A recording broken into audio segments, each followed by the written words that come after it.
Hi. Cool, cool.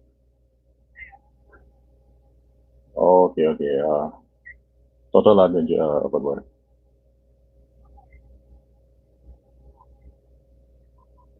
Oh, nu ben ik bezig met mijn life, dus zo ik kan na de dat kan ik bij jou komen.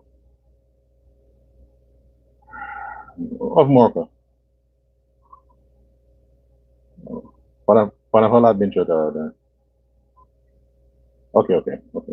Dan ja, oké. Ja.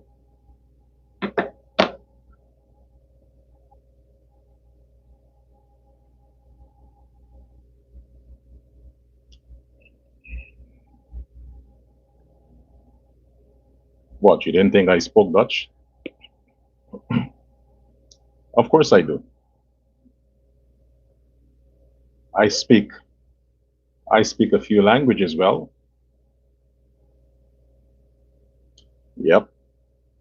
But the most important one is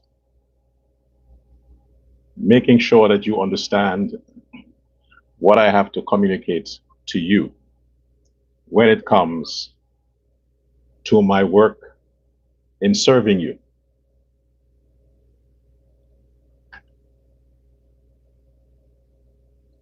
At the end of the day, at the end of the day,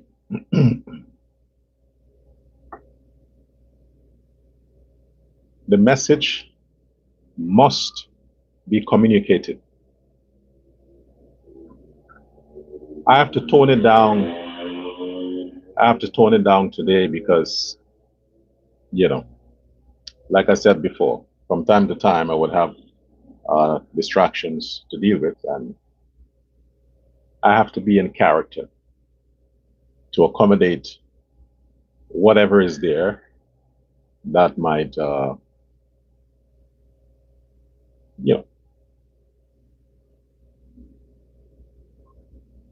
be of a distraction. But nonetheless,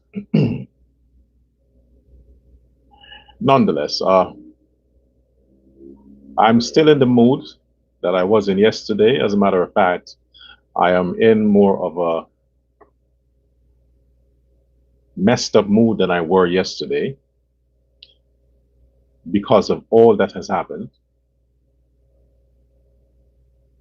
since what has happened.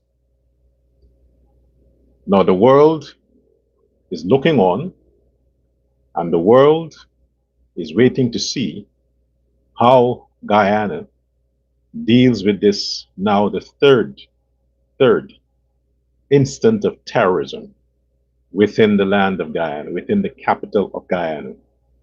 All three incidents took place in the capital of Guyana, Georgetown. All three incidents. This last one, they stepped it up. They stepped it up, and thankfully, for all of the negativities that the country would have suffered, than that continue to hover over Guyana. The nation Guyana still has favor with the Almighty. There are still people within Guyana that is found deserving for a better future. You see, when the devil says,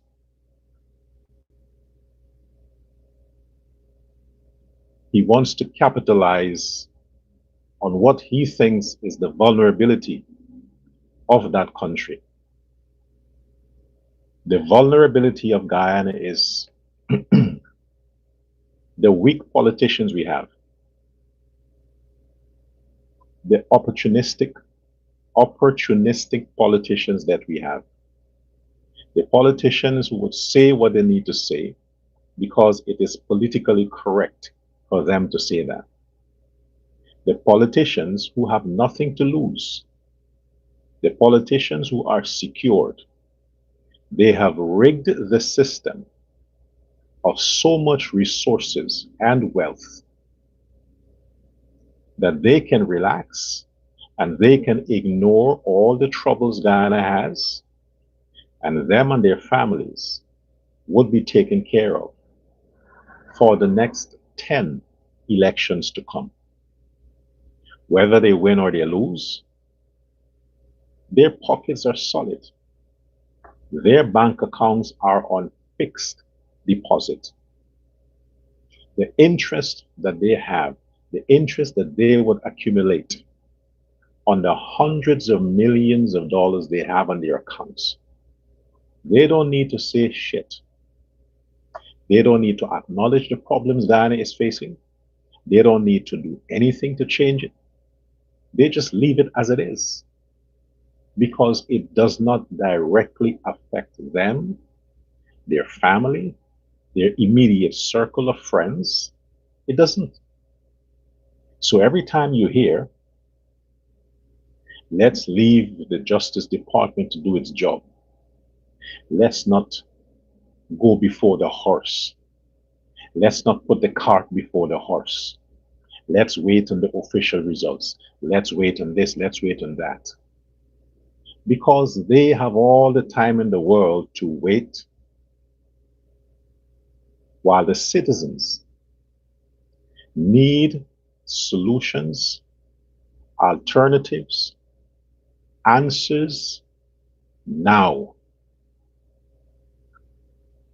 The citizens of Guyana don't want to wait. They don't have the luxury of waiting, of time, like a lot of the politicians in government and out of government. A lot of the incoming people who would have partook in the recent elections, their pockets are well aligned for the next 5 years. So they would have to say whatever they need to say, not to piss off their sponsors. But the people of Guyana, now the third time, and this time it goes home. This terrorist attack goes home. This is calculated, premeditated, well orchestrated to terrorize the people of Guyana, not of Georgetown. Guyanese citizens.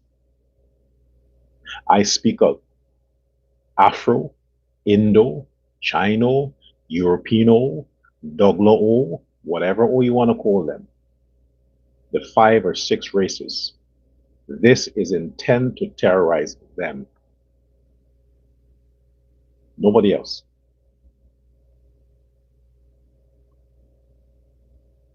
But amongst the 6 races, the people who are mostly terrified are those people who have to take the buses, the people who have to take the buses, the minibuses, to go to their jobs, to go to wherever they need to go, the people who have to take the boats, the people who have to shop at the market. Those people are terrorized the most because they have to go into places, they have to take buses, and now they will have to be suspicious of every Spanish-speaking person that may enter the bus with them. And a lot of these Spanish-speaking persons, they are so loud, especially the women. They are so loud. You think COVID drove fear in people? Social distancing? Oh, this distancing is going to be very, very, very difficult. There will only be one word to describe it: prejudice. Prejudice against Spanish-speaking people. Now the average Guyanese, from the time they noticed someone with an accent of a Spanish accent, One, their guards would be up. Two, they would be on the offense. The attack against those people are going to, if it hasn't begun yet, it will begin. It will begin. Guyanese, the average Guyanese is going to target Spanish speaking people around the country. They will do that because they don't know which of them would be a Maduro sleeper, a spy, a terrorist. So, since they don't know which other one is going to be a part of a terrorist attack, the Guyanese will start to attack them within Guyana because trust is lost. Trust is gone. How do you expect now the large supermarkets, these malls, these shopping malls, and all these fancy places, these hotels, all these massive investments that are in Guyana, how do you expect them to trust Venezuelans to hire them? How do you expect them to trust these people, to have them on their staff, to have them mixed and mingle with the average Guyanese or their foreign guests, not knowing which one of them is waiting for the instructions while Maduro is still out? They haven't gotten him yet. While he is still out, he is going to take as much as he can with him. The people in Venezuela who are opposed to him and Guyana, he's going to take down as much as he can. While that happens, you will never know which one of these Venezuelans in Guyana is a Maduro operative. Hence, the Guyanese would start social distancing from Venezuelans. Social distancing. Would you blame them? I wouldn't. I would encourage them to do it. Distance yourself because you never know who is the next terrorist, and you very well might be a victim.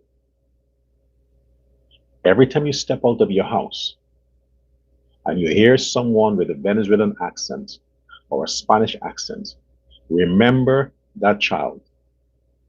Remember the people in the hospital right now that are fighting for their lives.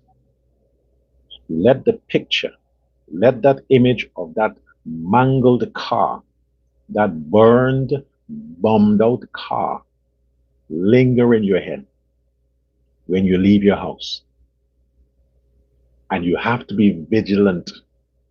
Vigilant. This now is bigger than the scraps and the scrapes. As a matter of fact, people aren't paying attention to them anymore. The scraps and the scrapes, the pickpockets and the other little wannabe thugs and wannabe culprits. They better join the team of these Venezuelans because nobody's paying attention to them anymore now. They're not getting attention. So people now have bigger fears besides them. Bigger fears. The bigger fears is terrorism. Terrorism. And again, I reiterate, the politicians that we have and we put in charge of what we do, of our country, they don't seem to give a fuck. Because this is the third time. This third time, it touches the heart of the country, the heart of the nation. I don't see much coming out of the opposition. They were ready to burn and loot and beat up and push all of these fake news and propaganda for something that was declared a simple, unfortunate drowning by neglect, the Adriana case.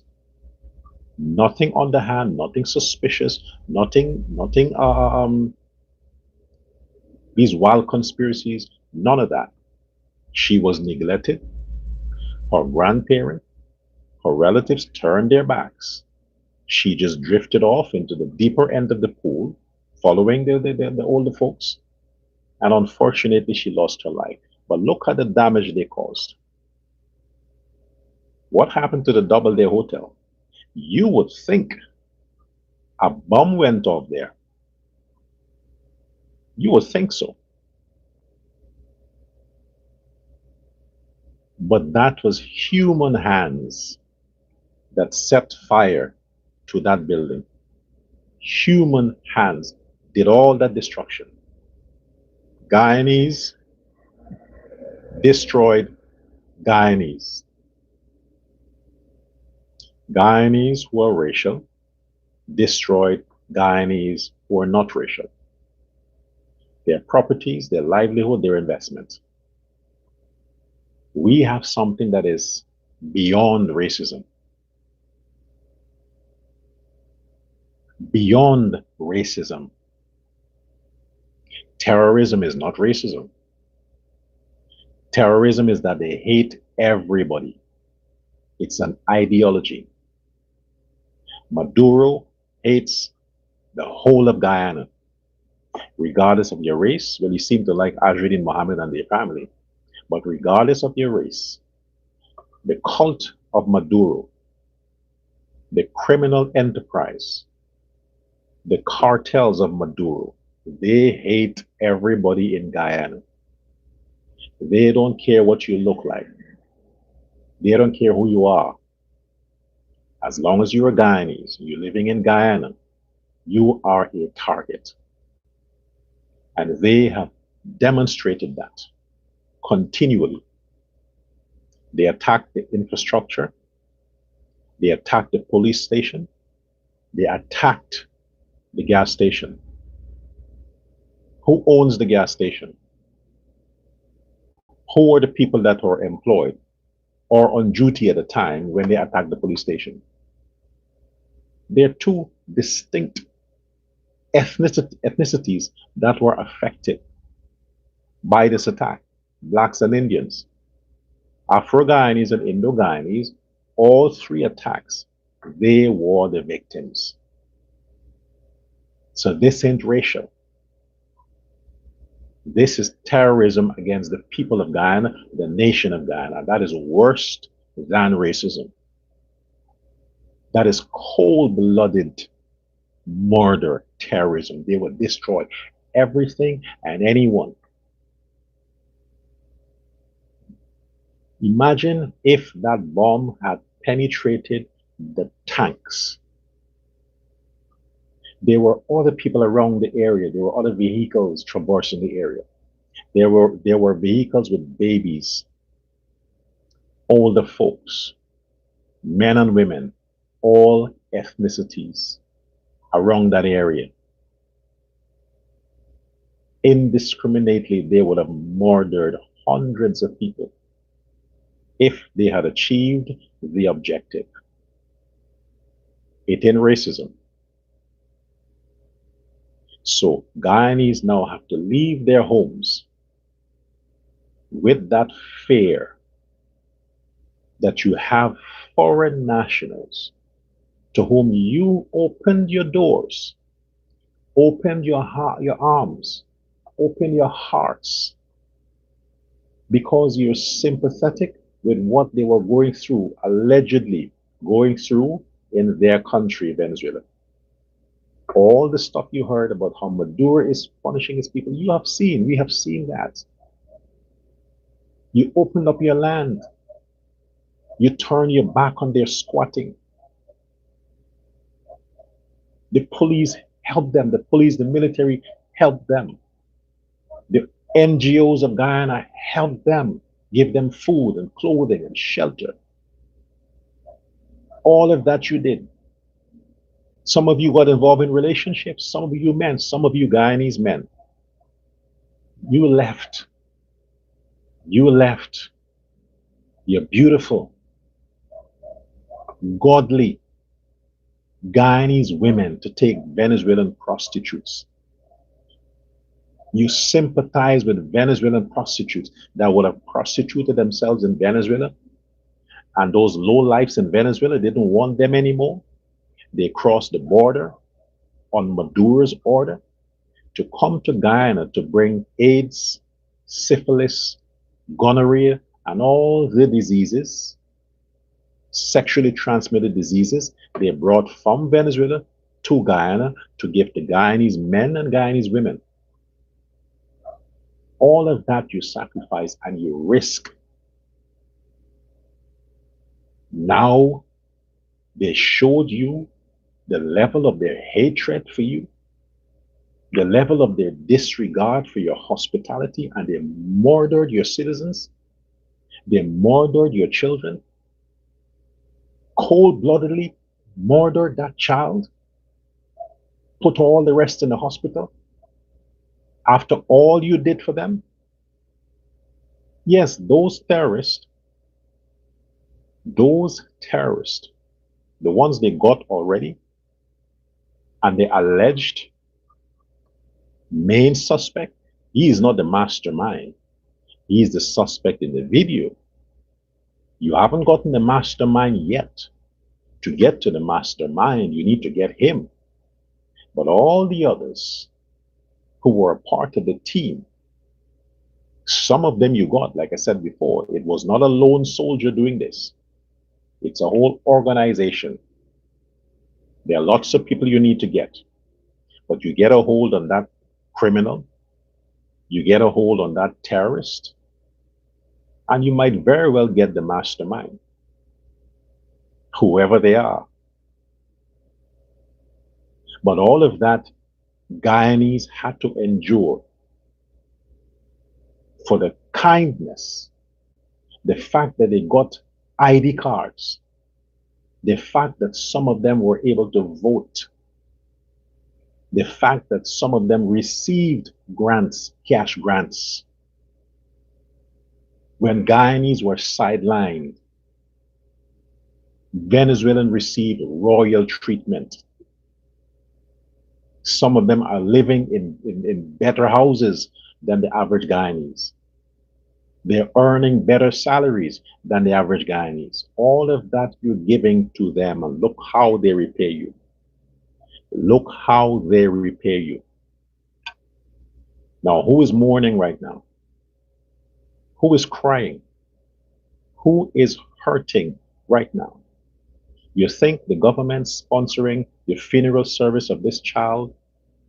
You think the government sponsoring expenses at the hospital or whatever it is, you think that compensates for what has happened? You think that's supposed to appease the people involved, the victims, for that? No. It's a charade. It's a gimmick.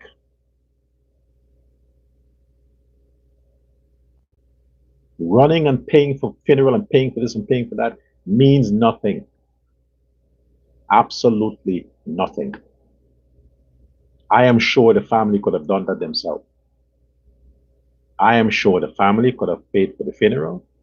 They could have done it. You didn't have to step in to do that.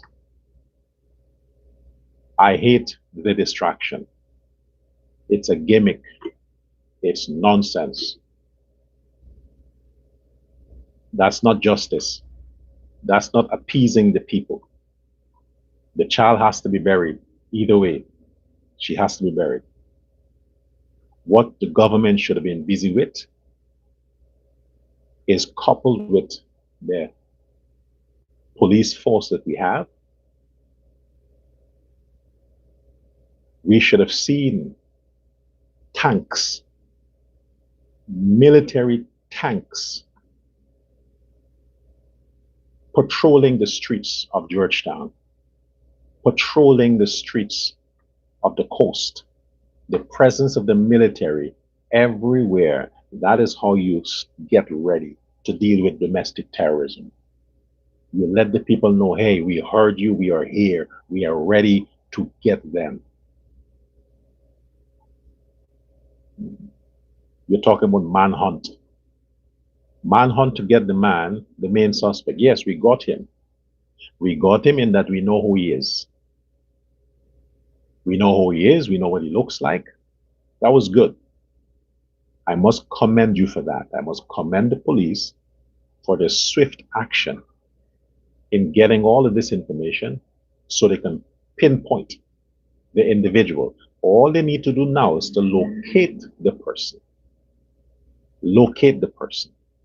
You have located the rest. Some of the others who were involved in this terrorist gang and this cult, you got some of them. Locate the person who executed the crime.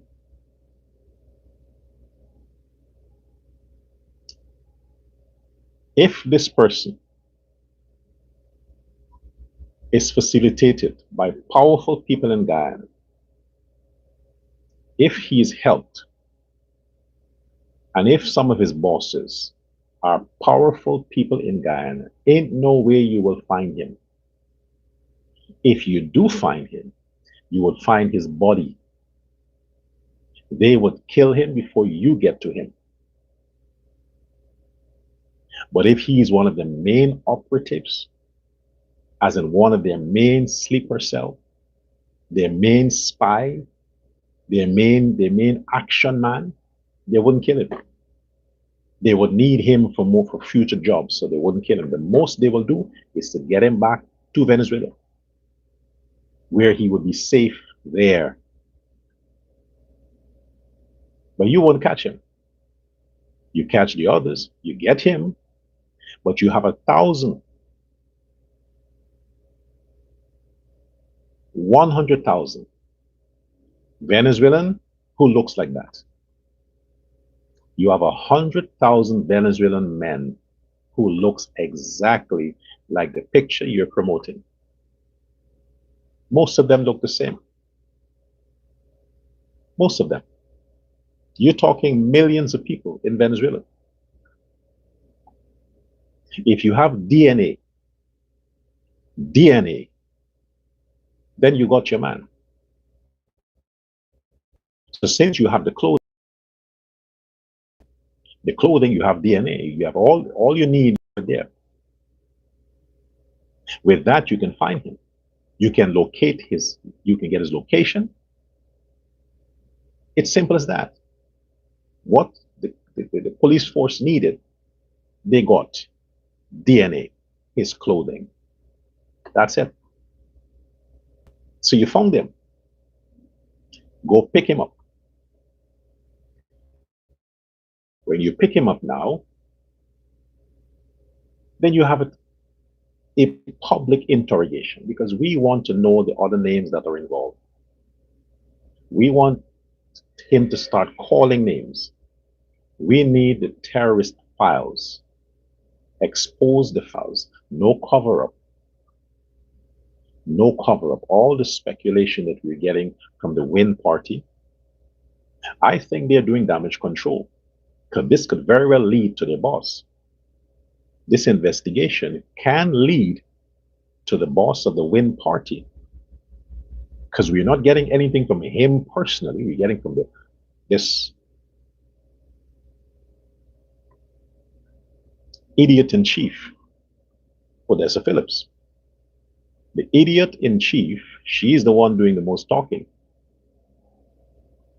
And to say that the Guyana police force is involved in a conspiracy to push a false suspect with an AI generated image of somebody that doesn't exist, that is very unpatriotic. That is low, especially for the people of Win. I mean, you guys were known for AI generated propaganda. Throughout the election campaign, you were the masters of fake news. AI generated image, AI generated this, AI generated this. You were the main suspects with that. So you would know about AI generated stuff. You would know that. But for you to accuse the Guyana police force, the intelligence agencies, that they have randomly generated an image of someone that doesn't exist to fool the Guyanese people, that is low. That is very low. A child's life was sacrificed There are people in a hospital fighting for their life. Businesses, buildings, infrastructures were destroyed. People's investment were destroyed. And the best you, the win people, well, PNC, is to start your conspiracy propaganda campaign that these things are fake, that these images are fake, that the police don't have anything. They're just randomly holding people. Since everybody likes to sue, the police force should start filing a lawsuit against the people of Win, this Odessa and the Win campaign or the Win party for what they start. You are discrediting and you're undermining the investigation and the public's trust in the police ability to solve this heinous crime. And I think on the basis of that terrorist attack, the president should suspend the convening of the parliament for national security reasons. This is a good reason that he should suspend it. In light of the terrorist attack, the president should announce the parliament suspension until further notice. You can't go and convene the parliament now. You had a massive terrorist attack in the city. You have already announced the location of the convening of the parliament.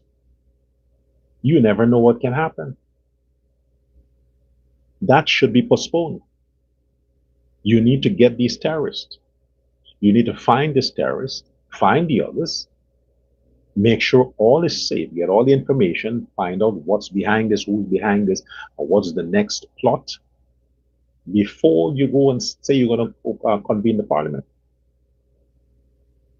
It is a national security risk to say you're going to do that. So if they're looking for a reason, you're trying to terrorize the country because you want the parliament to convene, well, this is a good reason for the president to say, I'm sorry, we can't convene the parliament right now. So it gives the opposite effect to what they were hoping for. If this thing is associated, if it has a political twist to it, one, Maduro is trying to get the Americans' attention by planting these explosives and using his sleeper cells in Guyana to terrorize the city so he can negotiate with Trump and say, hey, I can do much more. If you don't leave me alone, I'm going to mess these people up. Or they're using this to tell the government, if you don't convene the parliament and swear in Ashudin Mohammed or swear in the Win people, more will come. Then bring it on.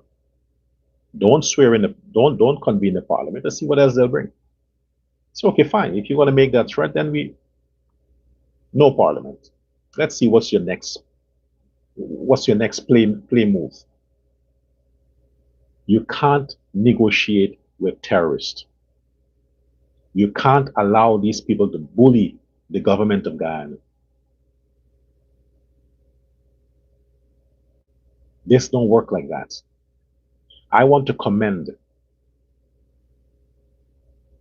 Kamla, what is it, Bissessere? Kamla Prasad of Trinidad and Tobago. I always liked that woman. I mean, I said last year, was it last year? No, this year, that she was going to win the elections in Trinidad. I said it, yeah. Oh, that was months before the election. I said she would win the prime minister. We thought the black guy would win. Because after all, no, she won by a landslide. And I had my reasons, because when she was the prime minister before, crime in Trinidad was way low. People could have walked freely everywhere. Practically no crime under her. Drugs could not prosper. Corruption could not prosper. Illegal business could not prosper under her. She had strict border policies. They got involved in the conspiracy and their coup, and they rigged the system and they got rid of her. And after they got rid of her, oh boy, well, Trinidad became the den of thieves, vagabonds, and thugs and gangsters, and so many gangs, murder every day. And who was always at the center of it? Who? Venezuelans. Venezuelan gang members, with the blacks in the Trinidad, the ghettos, they were always at the center of it. Drug crime. Always. So she took advantage now of the fact that they have a strong man in America, a man with balls, a man who's determined to rid his country and the region of terrorism, of drugs, of illegal migration. He wants to clean it up. She does, or she did, what any smart, patriotic politician would do. She stood beside the American policy. I am with that. I am with that. Now they have an official order to deport all them criminal Venezuelans from Trinidad. Mass deportation, which will involve thousands of illegal criminals, gang members, robbers, prostitutes from Trinidad. I applaud her for that. All I'm saying is, all I'm asking for, President Irfan Ali, why not? Look at what they're doing to your country. You took an oath to protect the Guyanese citizens from threats within and without. You took an oath.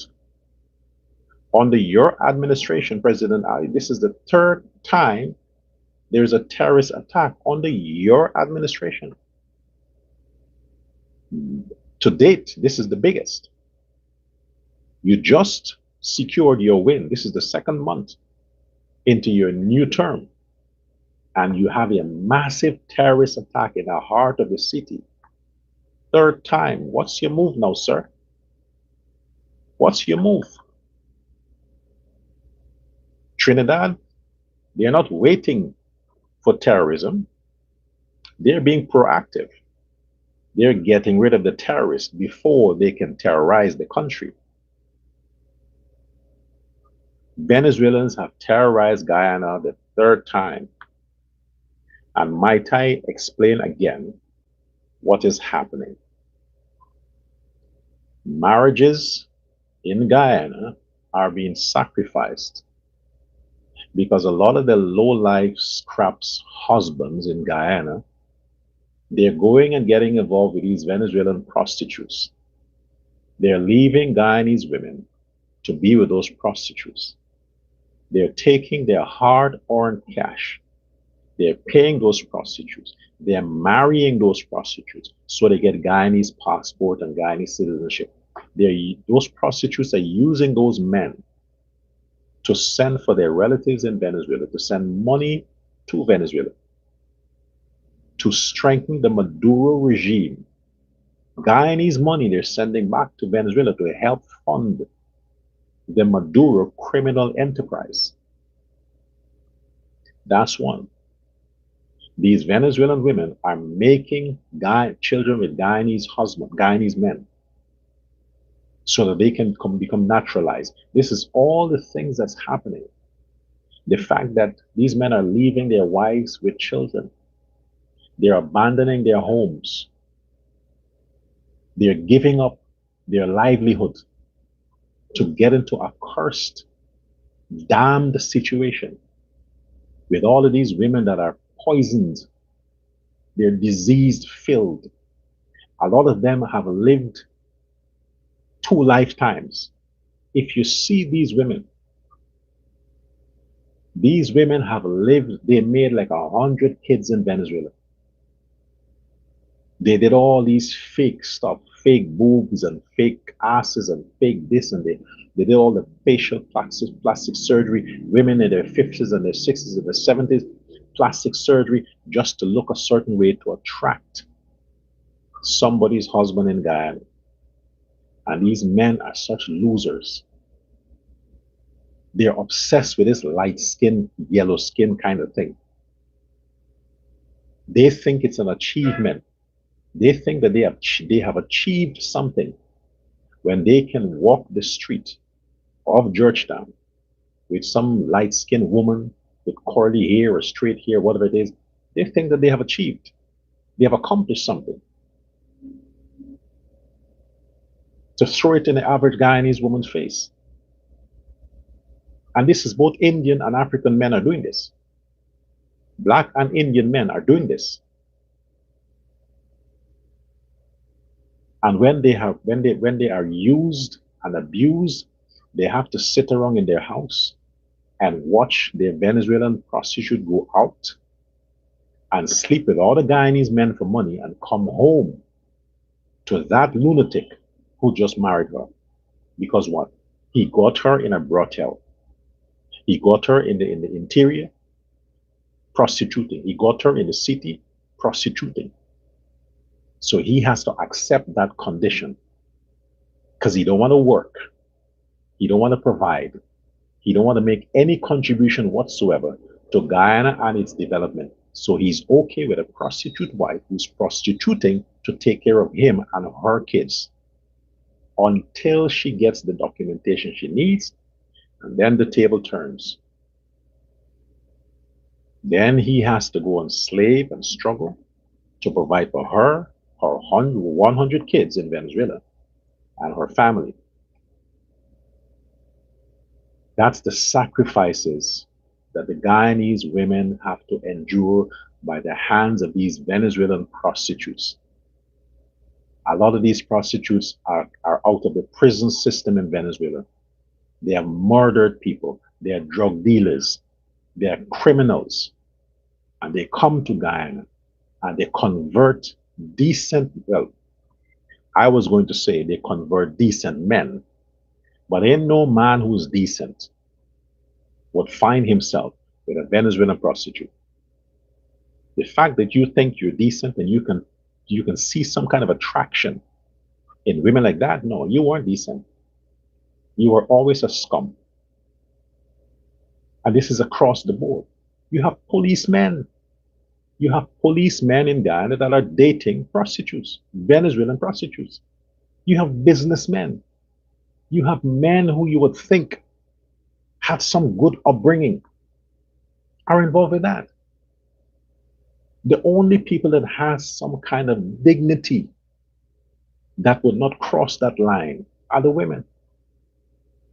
If you see a Guyanese woman with a Venezuelan man, you know that that's not a Guyanese woman. She's pretending to be Guyanese. Because Guyanese women are loyal to Guyanese men, except for Ajrudine's sister. She ain't Guyanese. She was born somewhere else, some other planet. Because she ain't loyal. The fact that she married a European, a scum from Europe, a disgrace to her own race, she ain't Guyanese. But a typical Guyanese woman would not betray her Guyanese nationhood to say they're going with Venezuelan men. They wouldn't do it. They wouldn't do it. It's the men from the ghetto that keeps betraying the trust of the nation. You're putting your own nation at security. And they must understand that these women are just like the Venezuelan men. They're Maduro operatives. They are Maduro operatives. They're agents for Maduro. They're double agents. They're police from the Venezuelan police station, police service. They're soldiers. They're militants that work with the system. They know how to manipulate these men. They're good at psychological manipulation. They know what they're doing. So this is the sacrifices the Guyanese people continue to make. And now you're going to be sympathetic? Like I said a long time ago, close the borders.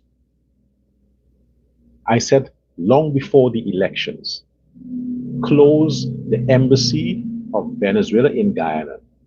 Deport the fucking Venezuelan ambassador back to Venezuela. Close all the agencies that Guyana has with Venezuela. Stop, cut all ties, all trade with Venezuela. You don't need anything for Venezuela. Suspend all trades. Suspend all trade with Venezuela. Close the border. End all diplomacy. End all diplomatic understanding with Venezuela. End it. Close the border. Expel the ambassador. Every Venezuelan official in Guyana, expel them. Put the military on the ground. Give the military the mandate to go into every village, every area, every neighborhood, from Berbice to Letem, and get all the Venezuelans and send them the fuck back to Venezuela. Send them back. Deport them. You document them and deport them. Take their fingerprint, take their picture, and then you deport them. Keep them in the system. What are you waiting for? You need them to help develop Guyana? How many Venezuelan nationals worked on the Barjagde River Bridge? How many? How many Venezuelan nationals is currently employed in the public sector in terms of these infrastructure roads and all the development that's happening? How many of these employees, the workforce, are Venezuelans? How many? I don't think there's any. Because if these contractors that are getting government contracts, if they're hiring illegal migrants from Venezuela, their contracts should be withdrawn and suspended. They should be charged. The contractors should be charged. Their contracts should be revoked.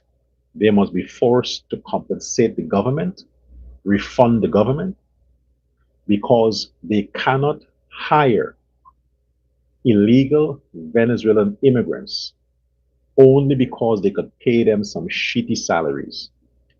And these illegal Venezuelan aliens can very well be spies for Maduro. Maduro spies. You have contractors. If you have contractors that are receiving government contracts, hiring these people to work, and you have Guyanese that are capable of being a part of the workforce. So don't tell me that crap that you can't find employees. That's what you keep saying. There are a lot of people there lining up for jobs. But you take the ones you could pay cheap. The ones you could pay cheap, you take those. And the ones who refuse to work cheap, you say, well, Guyanese don't want to work. No, you want to use the Guyanese. You want to pay them shitty money. You want to pay them salaries that at the end of the month, all they can do is to pay for light, water, and bread. That's it. So when they refuse to work for that, you cry, we can't find employees, so we have to take the Venezuelans. The Venezuelans can work for your shitty salaries because they are subsidized by their sponsors. I'm talking the sponsors in Guyana and the Maduro regime. All the drug money, all the drugs that are coming into Guyana from Venezuela, that's how they're paying their sleeper cells. They're going around pretending that they're working. They are pretending that they have a job when they don't really need that job, but they have to show like they're doing something. so that they wouldn't raise any red flags. Yes. So at the end of the day, everywhere the soldier, the military, along with the Secret Service or the specialists, need to go to every camp, all the firms in the country, all the places where you have massive labor force, and spy them out. Get all the foreigners, the Venezuelans that are working in these places, round them up and ship them back. Drain the country of these rats. Drain the countries of these roaches. They're bringing their filth into the country and they're contaminating. You think Guyana is bad? Well, Guyana has become worse morally because the kinds of people that are coming from Venezuela into Guyana, they are the worst of the worst in Venezuela. They're sending them over there so they can bring their diseases, their immorality, their homosexuality, their lesbianism. They bring it into the country, Guyana, and they contaminate the weak minded people in the country. You got to stop that. That is moral terrorism. Moral terrorism. That is what it is. More will come if we don't end it now. More will come. The next terrorist attack, they'll be more careful and make sure that they execute their target. We don't want to have another attack like that. So wake the military, wake them up from the barracks, and put them on the street. Put them on the street. Let them go into all these places. All the criminals you're looking for, all the people that are wanted, now is the time you can find them. Now is the time for you to find them. Let the military go everywhere they need to go to get the criminals associated with this terrorism, and let justice be served for Guyana and Guyanese. I hope President Irfan Ali is back in the country. I hope he's back. I haven't followed much over the past day, but I hope he's back on the ground in Guyana. Because if the president was in Dubai, he would be aware of the Dubai security policies. He would be aware, familiar with the Dubai laws as it relates to how they deal with these kinds of stuff. So I hope he brought back some inspiration to give to the Home Affairs Ministry and the Ministry of Legal Affairs. Because as a Muslim, Mr. President, you understand how Islam deals with terrorists. You understand how the Quran handles or punishes criminals. So let's get some of that Quranic discipline into the Guyanese justice system when it comes to dealing with criminals and their conspirators and all those persons who are part of enterprises. Let's get some of that kind of discipline in dealing with the criminals and the crimes in Guyana. But as it relates to the Mohammeds, the parliament should not be convened.